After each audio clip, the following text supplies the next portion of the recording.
Welcome to BP Trinidad and Tobago. I want you to know that your safety is of the utmost importance to us. The procedures presented in this video are designed to ensure the safety of all personnel, visitors, and employees alike who are in our office environs. This video presents the rules and guidelines for responding to several types of emergencies that could occur while you are at any of our office sites. Please pay close attention because it is important that you know what to do, whatever the emergency. Anyone who works for BP anywhere is responsible for getting HSSE right. We believe that the health, safety and security of employees and the care of the environment are all critical to the success of our business. Our goals are simply stated: no accidents, no harm to people, and no damage to the environment. Everyone is accountable for their own safety. Leaders are accountable for the safety of all those who work with them. This induction video is intended to help you understand the HSSE rules and principles by which we are guided here at BP Trinidad and Tobago. Through this induction, all bpTT employees, visitors and contractors will be instructed in the proper safety procedures. The bpTT office cites HSSE rules is a quick reference guide which supports the expectations of getting HSSE right by describing the minimum standards expected from every office-based person. Let's start with visitors. All persons visiting bpTT's office facilities must check in with the administrative personnel at the main entrance. Visitors must participate in the visitor induction, after which they will be issued a visitor access pass, which requires one form of identification and a visitor's guide. The visitor's guide should be reviewed carefully and kept with them at all times. Visitors are to be accompanied by a bpTT escort at all times. At no time must a visitor be left unaccompanied. It is also the obligation of every bpTT staff member to provide a safety briefing specific to the location in which the visitor is being hosted the first time and every time. Visitors are required to deposit their access pass in the green drop box when leaving the facility. If a visitor has any questions regarding our evacuation and emergency response procedure, it should be raised immediately with the bpTT representative. Emergencies and disasters are typically unpredictable, so it's important that employees be prepared if an actual emergency occurs. Fire emergency. In the event of a fire, you must do the following. Activate the fire alarm by pulling down on the pull station. Pull stations are located next to each stairwell exit, in cafes and in serveries located on the bridge. Once the fire warning system is activated, an alarm will sound and strobe lights will flash throughout the building.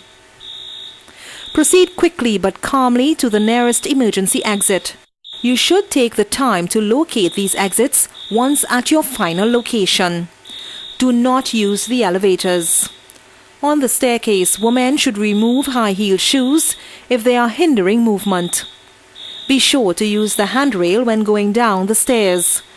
Ensure that at least one hand remains free at all times so that you can hold on to the railing securely.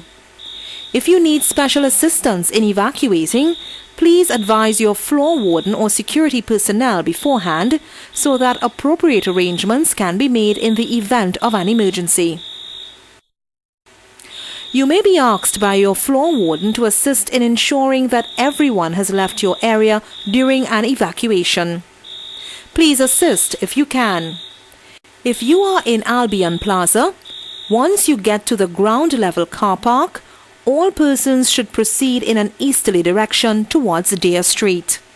Then, make your way up to the Queen's Park Savannah, which has been designated as the muster site for this location. If you are on the eastern side of Queen's Park Plaza, you should also move in an easterly direction toward Dare Street and then north to the Queen's Park Savannah.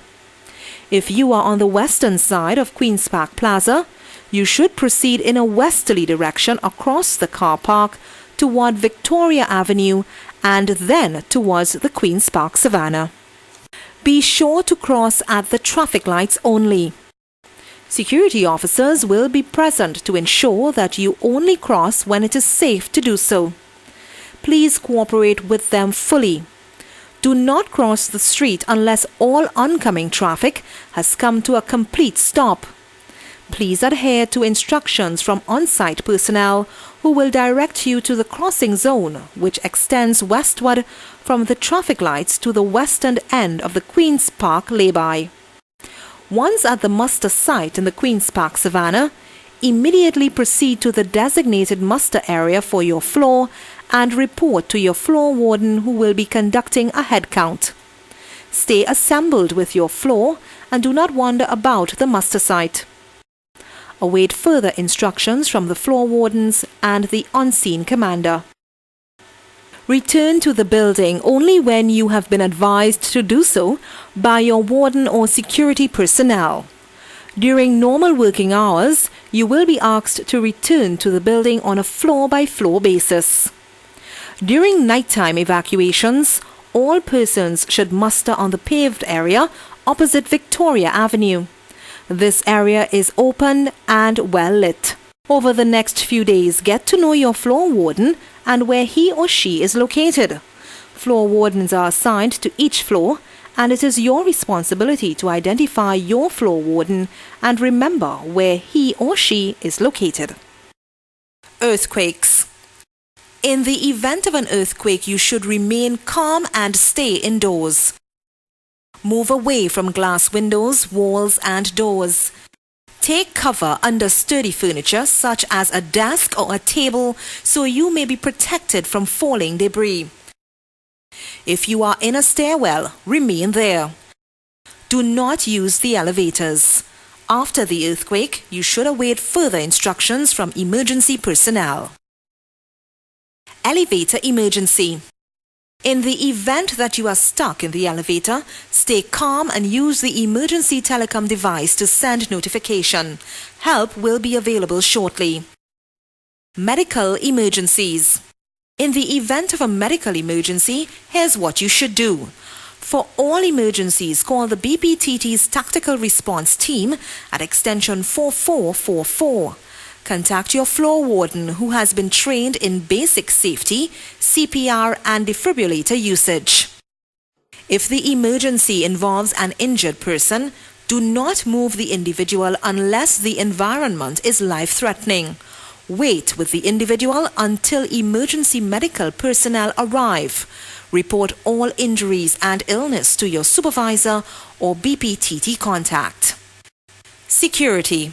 Security is everyone's responsibility. By following these simple prevention tips, you can help reduce security risks in your office. When entering the building or a secure floor, do not allow anyone to enter with you without asking to see their bpTT-issued ID badge or access pass. If someone looks out of place, ask if they need help.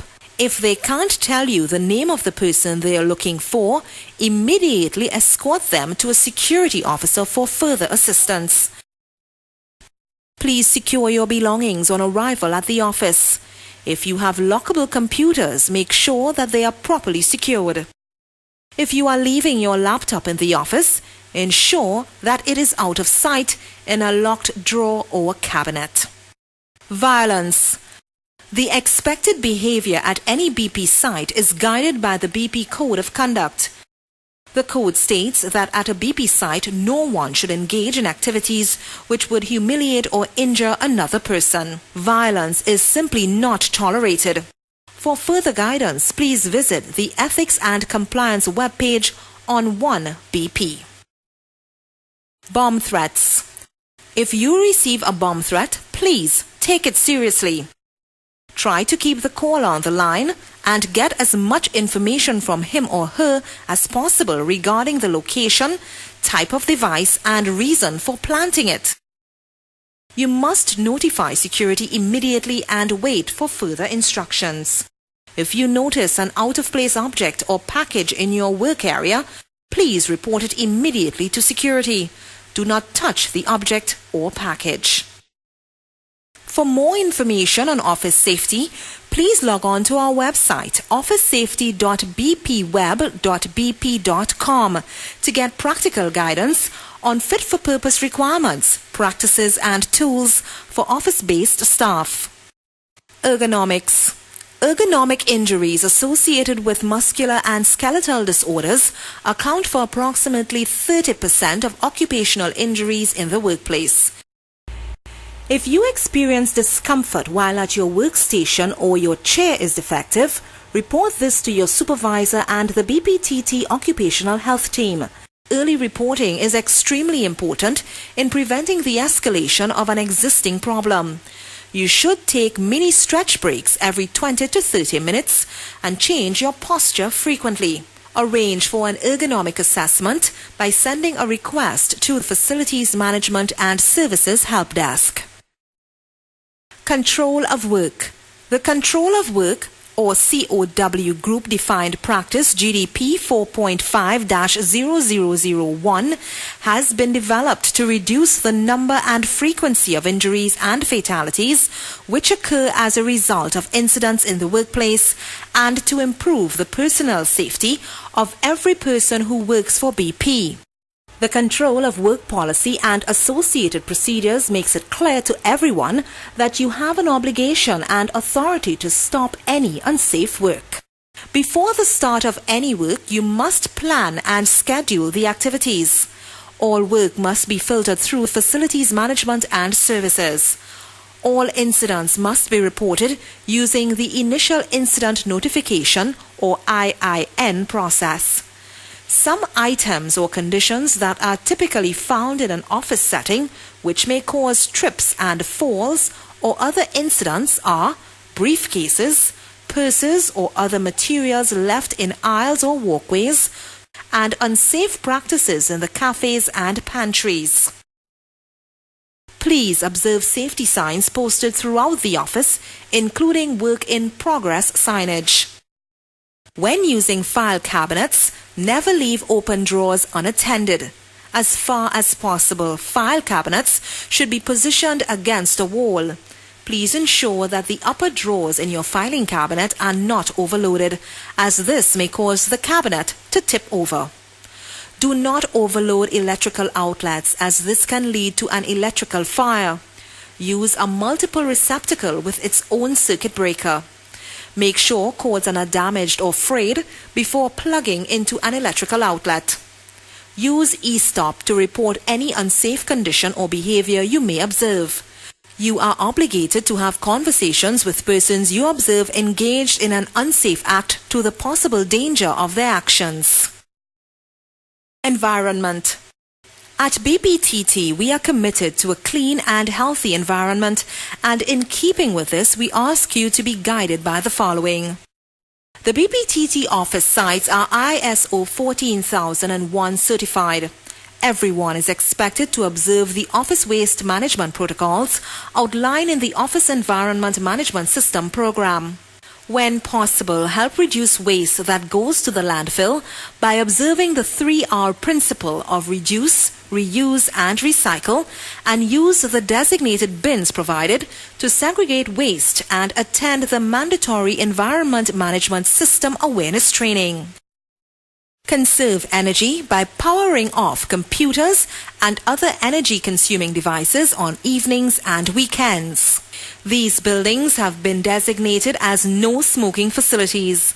Smoking zones have been identified and specialized ash pots have been provided for you to dispose of your cigarette butts appropriately. Driving and parking. Motorists are expected to comply with the bpTT driving standard and the parking policy. Motorists are required to use their BP identification card to gain access into parking areas. Your ID must be presented when entering all other parking sites. Tailgating is strictly prohibited. When driving on the site, maintain the posted speed and look out for pedestrians. When driving, all occupants of the vehicle, including front and back seat passengers, must always use their seat belts. Do not use cell phones when driving. You are required to reverse park and use only BP-assigned parking spaces. Failure to comply could lead to deactivation of parking access. We encourage you to use these guidelines and to pay particular attention to the policies section of your site procedures document. We ask you to do your part to ensure we realize our commitment of no accidents, no harm to people, and no damage to the environment. If you have any questions on the material presented in this video, please contact the Facilities Management and Services Service Center at extension 5555. Thank you and have a great day.